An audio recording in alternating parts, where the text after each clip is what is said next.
मेरे प्यारे प्रदेशवासियों, जय जोहार।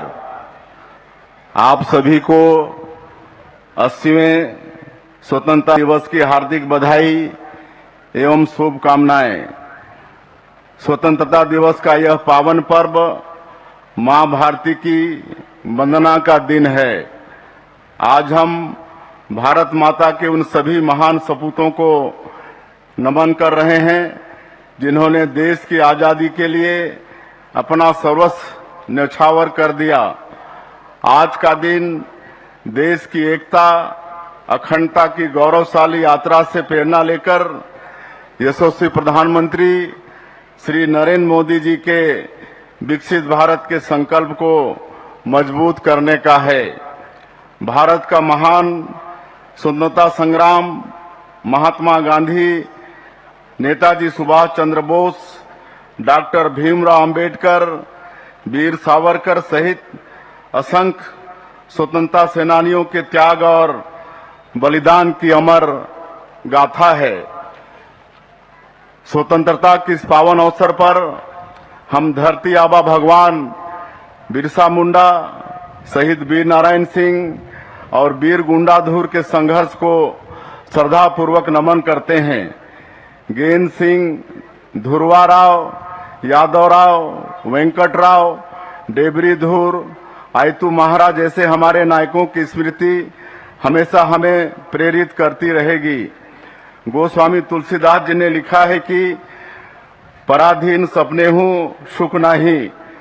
संत कबीर की वाणी और बाबा गुरु घासीदास जी के उद्घोष मनखे एक समान ने स्वतंत्रता के संघर्ष को स्वर दिया। यह वर्ष डॉक्टर श्यामा प्रसाद मुखर्जी की 125वीं जयंती का है। उन्होंने कश्मीर से धारा 370 हटाने के लिए संघर्ष किया था। प्रधानमंत्री श्री नरेंद्र मोदी जी के नेतृत्व में जम्मू कश्मीर से धारा 370 हटाई गई। हमने भी छत्तीसगढ़ में समान नागरिक संहिता लागू करने की दिशा में कदम बढ़ाया है। स्वतंत्रता दिवस की यह वर्षगांठ कई अभूतपूर्व उपलब्धियां लेकर आई है। प्रधानमंत्री श्री नरेंद्र मोदी जी के साहसिक नेतृत्व में नक्सल मुक्त भारत का संकल्प पूरा हो चुका है। आज पूरा देश वामपंथी उग्रवाद को जड़ से उखाड़ फेंकने वाले हमारे वीर जवानों के पराक्रम तथा उनकी शहादत को नमन कर रहा है। माओवाद से मुक्त होकर बस्तर के हर कोने में लोग तिरंगा यात्रा के जरिए स्वतंत्रता का उत्सव मना रहे हैं। बस्तर की सर्वांगीण प्रगति प्रधानमंत्री श्री नरेंद्र मोदी जी के नेतृत्व वाली डबल इंजन सरकार के सबसे बड़े लक्ष्यों में शामिल है।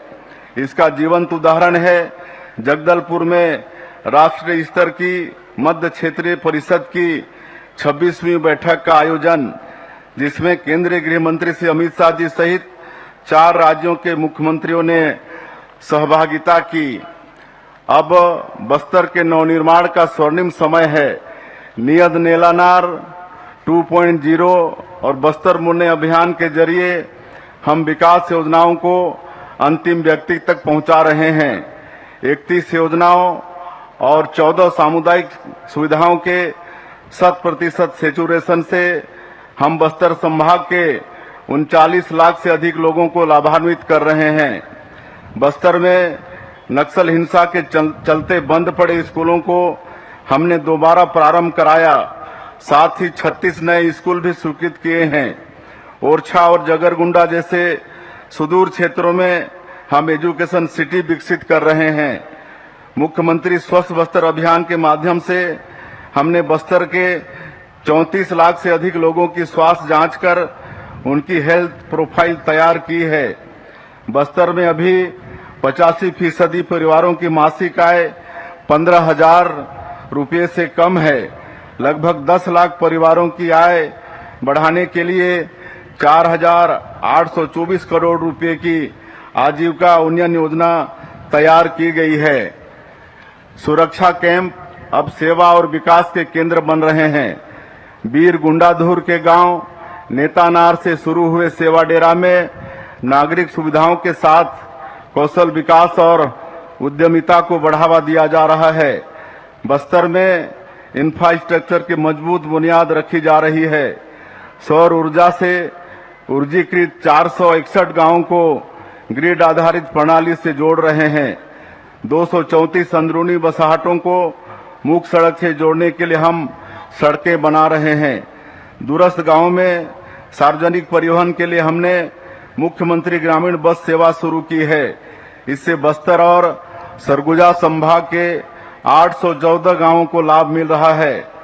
मोदी की गारंटी के प्रभावी क्रियान्वयन से सबका साथ, सबका विकास, सबका विश्वास, सबका प्रयास की भावना के अनुरूप हर वर्ग के जीवन में समृद्धि आई है। अन्नदाता हमारे भाग्य विधाता हैं। उनका सुख, समृद्धि और सम्मान हमारी सर्वोच्च प्राथमिकता है।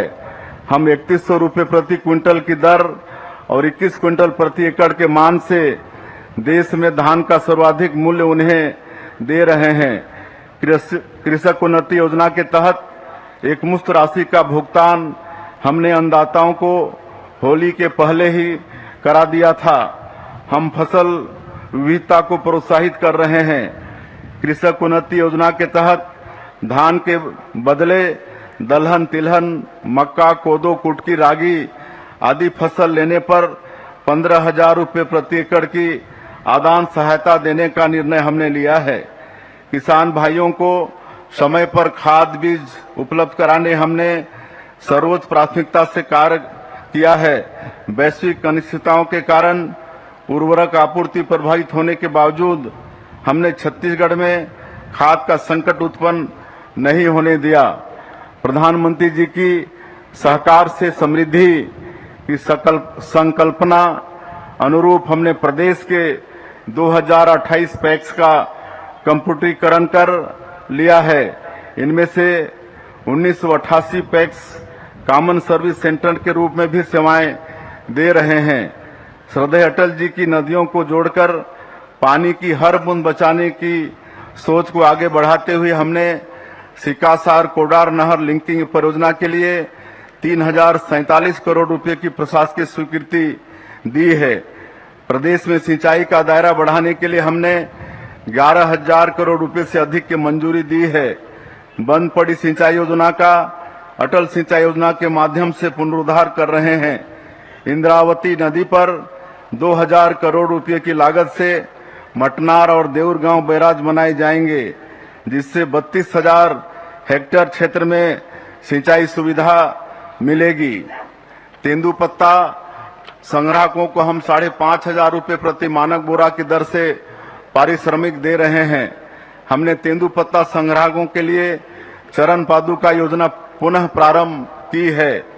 सुशासन त्योहार के दौरान मुझे ग्रामीणों ने गृह प्रवेश में आमंत्रित किया। हमने उनके सपने को पूरा किया है।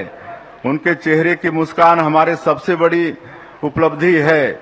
मोदी जी की गारंटी के तहत सबको आवास देने के संकल्प को पूरा करने हम एक दिन भी नहीं रुके। कैबिनेट की पहले ही बैठक में 18 लाख आवास स्वीकृत करने के बाद अब तक 24,50,000 घर स्वीकृत कर चुके हैं। प्रदेश में हर दिन औसतन 1,600 घर बनाए जा रहे हैं। देश के निर्धन परिवारों को समर्पित प्रधानमंत्री गरीब कल्याण अन्न योजना एवं मुख्यमंत्री खाद्यान्न सहायता योजना के माध्यम से 73 लाख परिवारों को निःशुल्क खाद्यान्न उपलब्ध कराया जा रहा है। हमें माताओं बहनों का भरपूर आशीर्वाद मिल रहा है। महतारी बंधन योजना के माध्यम से 70 लाख हितग्राही महिलाओं के खाते में अब तक 19,444 करोड़ रुपए भेजे जा चुके हैं। इससे वे अपनी और बच्चों की छोटी छोटी जरूरतें पूरे करने के लिए आत्मनिर्भर हैं। जब प्रधानमंत्री जी ने सेवा तीर्थ में प्रवेश किया तब उन्होंने देश के समक्ष 6 करोड़ लखपति दीदी बनाने का लक्ष्य रखा था। मुझे खुशी है कि राज्य में 13,85,000 महिलाएं लखपति दीदी बन चुकी हैं। प्रधानमंत्री श्री नरेंद्र मोदी जी की पीएम जनमन योजना से 56,000 से अधिक पीबीटीजी परिवारों तक बुनियादी सुविधाएं पहुंची हैं। 91 जनजातीय बहुल गांव में धरती आबा जनजातीय ग्राम उत्कर्ष अभियान का लाभ पहुंच रहा है। प्रधानमंत्री ग्राम सड़क योजना से पिछले 2.5 सालों में जनजातीय क्षेत्रों में 93 सड़कों का निर्माण पूरा किया गया, जो कई सालों से अधूरी थी। पीएम जनमन योजना से 1788 किलोमीटर लंबी सड़कों का निर्माण पूरा हुआ है, जो देश में सर्वाधिक है। वनाधिकार पत्र प्रदान करने में छत्तीसगढ़ देश में अग्रणी है। वारिसों के पट्टों के नामांतरण की प्रक्रिया हमने आरंभ की है। पेशा कानून के प्रभावी क्रियान्वयन के लिए हमने टास्क फोर्स का गठन किया है। अवैध धर्मांतरण हमारे समाज, विशेष रूप से जनजातीय संस्कृति व सामाजिक ताने बाने के लिए एक गंभीर चुनौती है। हमने इस पर रोक लगाने छत्तीसगढ़ धर्म स्वातंत्र कानून लागू किया है। स्वामी विवेकानंद कहते थे कि मुझे 100 ऊर्जावान युवा दे दीजिए, मैं भारत का रूपांतरण कर दूंगा। यह कथन युवा शक्ति पर उनके अटूट विश्वास को व्यक्त करता है।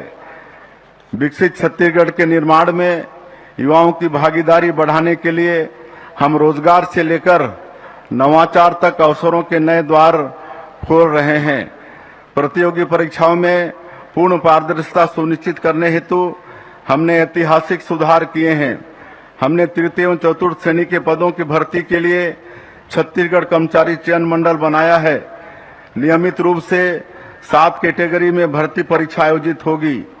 परीक्षा में अनुचित साधनों तथा नकल को रोकने के लिए हमने विधानसभा में सख्त कानून पारित किया है।